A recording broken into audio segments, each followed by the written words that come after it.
maids, au pairs, gardeners, babysitters, and other domestic workers to the wealthy. What's the weirdest thing you've seen rich people do behind closed doors? Helped my mother-in-law who was a maid once with a very large mansion in NC. Beautiful house. Amazing architecture. They traveled the world all the time. The kitchen had old appliances from the 70s. The wife's bathroom had a broken toilet seat that was duct taped together. The wife did not rewear her underwear. We were not to go in the basement. I peeked down there. There were clothes 3 foot deep in the basement where she took off her clothes and just threw them down there. Thousands of pairs of underwear. Very weird people. Dog walker here. One of my clients only lets her dog drink smart water. Smart water. Wasn't really behind closed doors or anything, but I delivered furniture to a very rich person's mega house once only to discover, as we were going from room to room, a few rooms were completely bare and empty. I didn't really register it at first because I figured we would be putting furniture in there with the load we were delivering, but that didn't happen, and I mentioned to a co-worker how the one room was bigger than my living room and completely bare, and he said maybe they're getting stuff during another round. And the guy heard and said, "Now that room is staying empty. I have no use for it." Same with the others too. I couldn't really wrap my head around a lot of things after that. First off, to be rich enough to afford a house like that. Then on top of that, purposefully have parts of your house go completely unused because you don't care about them. Like, why even buy a house that big then? Why overdo it and leave some of it unused? Why not just buy what you need and use it all? Rich people are weird. I nannied for a New York City power couple in 2014. Both were corporate lawyers for national banks. The husband owned more socks than I had ever seen at one time in my life. Drawers upon drawers of them. All navy blue, black, and grey. One can never have enough socks. I know a lady who's discreetly rich. One of those that unless you knew the more expensive but quiet brands, you wouldn't be able to place her. She would wear designer jewelry sets to the gym. Anyway, her quirk was she liked Costa coffee. So she'd get one day, drink half of it, let it cool and then put the rest of it in the fridge, and reheat and drink the other half the next day. When she told us that she does this, and we asked her why, she laughed and said, "I'm just frugal." I used to be a live-in nanny for the CEO of a major German investment bank in Berlin. They were a lovely couple with a sweet baby girl. And they made me feel like part of the family from day one. They paid me well.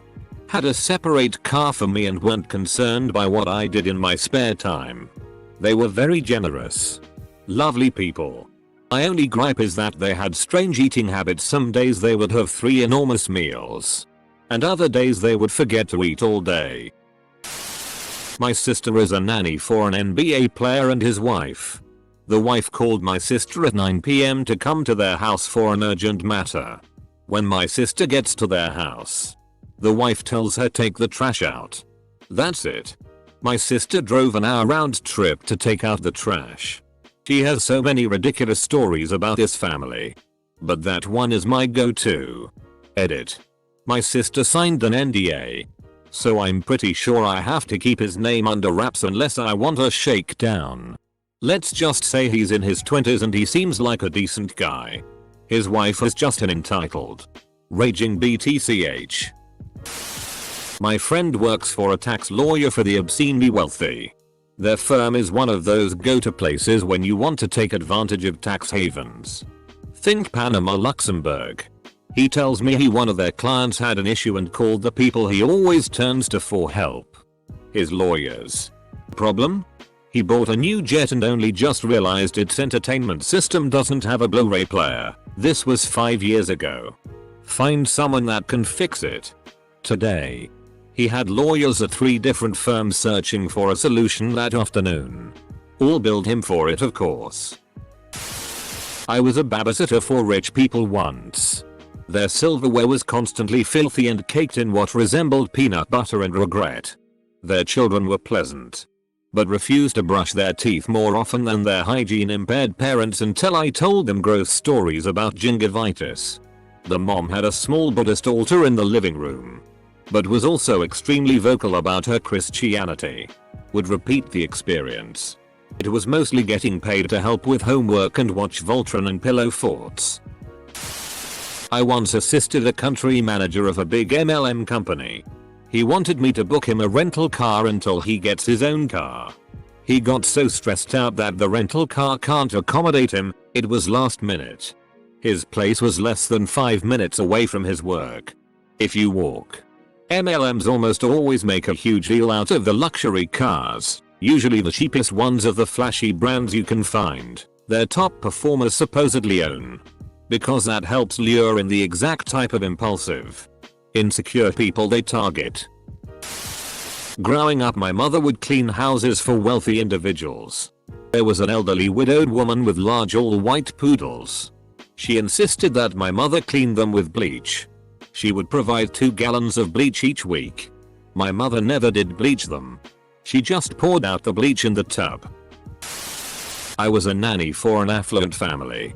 They had a beautiful home and nice vehicles, and the kids all had lots of toys and new clothes, but while doing laundry one day I had to take a load of mom's cloths out of the dryer and every single pair of her panties had multiple holes in them. Not like Knorr holes lol, but worn out, most tattered panties I've ever seen holes. Got curious and looked in her undergarment drawer, and this was par for the course and not just period panties. She was like a major high up in a huge company and her panties looked worse than I would imagine a homeless person wearing. I'm concerned about the term Knorr holes. I grew up in a middle class family living in of the richest parts of the country. A lot of my friends had incredibly rich parents. What I remember most of all was how weird some of them can be with money. They'd spent big money on some things, then turn around to be incredibly frugal on something else. I knew people that wouldn't think twice about dropping away $300k on a new car or putting in a sauna and swimming pool in their basement, but who wouldn't allow us more than half a bag of chips between the 3 of us. Worked for a beverage distribution place in a very ritzy resort area for a while. Guy's assistant shows up and says he needs a pallet of Evian for his boss's house. No problem. We load it on the truck and drive it up to his house. After unloading we ask him where he wants it and he leads us into the garage and asks if we can help unload it. So we start downsticking and carry cases of this tea into what I thought would be the kitchen or pantry. Nope. Straight through the house to the back deck. He was filling his hot tub with Evian. I regularly babysat a quietly wealthy widow's 2 kids. Seriously sweet little kids. Hanging out with them was always fun. They even liked sharing their newest toys with you. I don't think anyone in our rather small town realized how loaded she was. When I babysat, it was because she was helicoptering off to the capital 30 kms away for a party date / 5-star function in a new designer gown. Shoes. Purse. The works. She paid really well. And always offered me trinkets like gold bracelets that I still couldn't afford 20 years later. I think in part, it was because I never mentioned what she got up to anyone. Even my mother, who was friends with her. The family I worked for had a nanny. Youngest daughter forced her nanny to push her around the entire property while she just emitted a high C note. The property was hundreds of acres and they were at it for quite a while. The breadwinner is the husband. Can't say what he does, as I believe he wouldn't like that. Either way, he was a menace to the trees. Would need work breaks, so he'd grab a pole saw and go to town on random trees. Then he'd get bored and tell me to clear the piles he made and pretty the trees back up. This was also their 365-acre weekend home, complete with dam generated power that took them off grid. They had a mansion in the big city, cottage in cottage country, and this property in farm country. Didn't work for them, but went to school with their son. The daughter was 19 and had gotten married. So the couple decided to have a test child that was a small monkey. That was already pretty weird. But then I learned that they also had a previous monkey before that. It had been playing in the laundry while the maid was loading clothes in the washer. Poor thing died. Makes me wonder why they didn't call the test child thing off after the first one died. Test monkey round 1. Failed. I dated a very wealthy man. Nothing was out of reach for him. And he wasn't used to being told no for any reason. I broke up with him the day he pulled a gun out on his driver because the guy refuses to part with his beanie on a cold day. My ex wanted the beanie and could not understand why he could not just take it. F***ing weird dude. What a psychopath. My dad is an electrician and has worked in some very rich houses. He did a job in one where the couple only drank very posh fresh coffee. Fair enough. Who wouldn't? But they had a cleaner who was permitted 1 cup of coffee each day. But not their coffee. She had her own separate coffee. But it wasn't even a decent, if cheaper, brand. It was the cheapest possible sort to buy. As the Smart Press Instant or something. If a person comes to my flat, whether they are a friend or the plumber, they are a guest and they will drink whatever tea or coffee I drink because I see them as equals. My dad has told me that some of the stingiest people he knows are also the wealthiest. Babysat a few times for a friend of my lawyer uncle. She was insanely wealthy widow who lost her husband to a freak helicopter accident. She would sleep with her then 10-year-old son both naked in the same bed and then would walk around the house the next morning in the buff. I understand them needing time to grieve and even occasionally sharing a bed. However, the whole naked thing threw me off and I only did it a few weekends. The kid was great and loved me but was a little too touchy and cuddly. No way I was going to be around his naked. Full stop. It was a bit away from my house and she would come home late so I would sleep in their guest house. She would sleep with her then 10-year-old son both naked in the same bed. Once when I was a nanny, I was house sitting while the family was out of the country. The refrigerator in my apartment broke. So I packed up some perishables and brought them to the family's house to store them until the landlord could fix it. When I brought my groceries back to my place, I realized I had accidentally grabbed something that wasn't mine from the cheese drawer. It was a gallon Ziploc bag. Inside that was a smaller Ziploc bag. Inside that was a bundle of wax paper. Inside that was a bundle of plastic wrap. Inside that was another bundle of plastic wrap. Inside that was a bundle of tin foil. 7 layers deep. I found an old lump of fruitcake. Former nanny for a very wealthy Silicon Valley family. The mom had recently married her new husband when I was hired. Husband was an older, wealthy lawyer and wife was in tech consulting.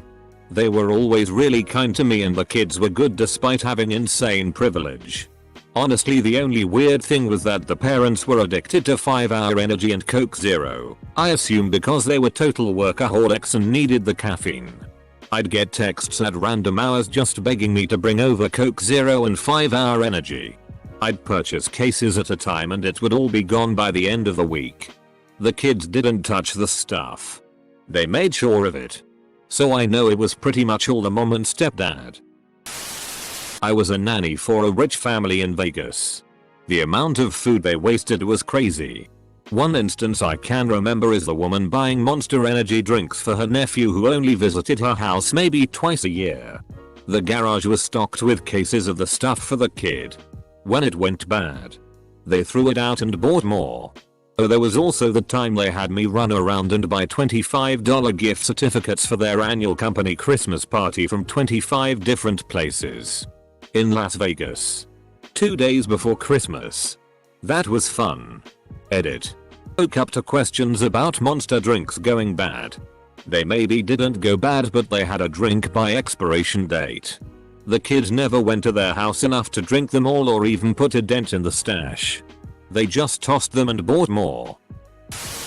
Not any of the things on list. Not behind closed doors. Former flooring salesman here. Rather wealthy housewife asked me to bring tile samples for her soon to be renovated open concept kitchen. Very proper housewife apologized profusely for her husband and son watching PRN. Naked in the living room. Whole house stank of weed. Husband and son had to hear us. Neither even looked. I work at a ski school office at a fancy ski resort in Colorado.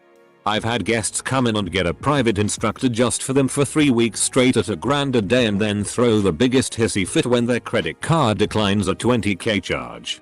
Trying to explain that their card company might think it's fraud and they lose their minds. I have a $200k limit, it shouldn't decline.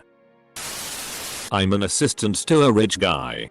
I help him run his business. Most of the ones I know are very entitled. They don't understand, no. I have no idea how some of these people got rich. I watched my boss have a full-blown temper tantrum because a customer called him 40 minutes before he was leaving on vacation. Full-blown meltdown. This guy barely does anything and goes on vacation at least once a month. Screws over his customers on a regular basis. We ordered a burger one day and they used a sesame seed bun. He does not like sesame seeds, so he threw the burger at the cook and basically lost his shitty. Always complains about how shitty his life is. Even though he buys anything and goes anywhere he wants. It's hard to explain until you see it. But money and greed really screws people up. Once he gets back from summering in LA. I'm looking for something new as I just don't care anymore. I can't think of anything particularly scandalous. But there seemed to be a really disproportionate number of uncomfortably close relationships between meek, grown sons who still lived at home and their domineering mothers. I was a nanny for a really wealthy family. Their public face was polished and put together. My second day on the job, I noticed that there were really intricate alarms and lock systems on each of the kids' bedroom doors. It turns out the dad was a registered sex offender. The alarm systems would turn on and lock the kids' doors at 9:30 p.m. The mom had to use a special code to open them if the kids needed her during the night. They turned out to be a really FK'd up family. So I was only a nanny for a year. What the FCK? Why would you stay with someone you need to keep locked away from your children? Imagine having to explain that to the kids when they get older. Totally forget how they got their start in life. I used to work for a guy who ran his businesses into the ground and declared bankruptcy, more than once I believe. He then married rich and his wife paid for him to go to school for a decent certification. He now owns a business that's slowly failing because of how he runs it. But he and his wife still have plenty of family money. And they're well respected in the community. He complains non-stop about lazy millennials who are so entitled and think they deserve free stuff from the government. It bugged me so much to see how he was so dependent on grace and luck that just doesn't exist anymore. But he thought he was so much better than anyone who wanted a leg up. Technically behind the garage door. Neighbor won the lottery. Nothing huge. But nice. He took the lump sum. And upgraded his little ranch to have a big ass garage and in-ground pool and cabana. Never was anyone there prior. But after. He had so many friends. One of the first things he bought was his dream car. A red Lamborghini. One day in the summer. He was having a party. And his friends wanted him to show it off. So he started it up. And was revving it in the garage when it caught fire. Burned the house to the ground. Taking half the money he had in cash and duffel bags with it. Turns out. He didn't have insurance. Ended up using the rest of the winnings to rebuild his old house. But lost everything. Somehow he managed to push the Lambo out of the garage. And to this day. There's a half-burnt Lamborghini under a tarp in his backyard. 20 years later. This is really sad. How the hell do you not get insurance after winning the lottery? The family that regularly bought complicated Lego sets for their 5-year-old. And then assembled them for him because they were too complicated for a 5-year-old. While he looked on and complained they weren't doing it fast enough. Still receive periodic installments of my pity and contempt. Like. Dude. He's not learning anything except that mommy and daddy were put on the planet to please him. And he's not actually learning anything from the toys. They also bought the kid new toys once a week or so. I can't with some parents. My sister used to be a nanny for a very famous former F1 driver. I'm pretty sure the kid's outdoor playset, jungle gym, castle-like playhouse etc. Cost more than my sister's apartment. On the plus side, Him and his wife are apparently the most down to earth, sweet people.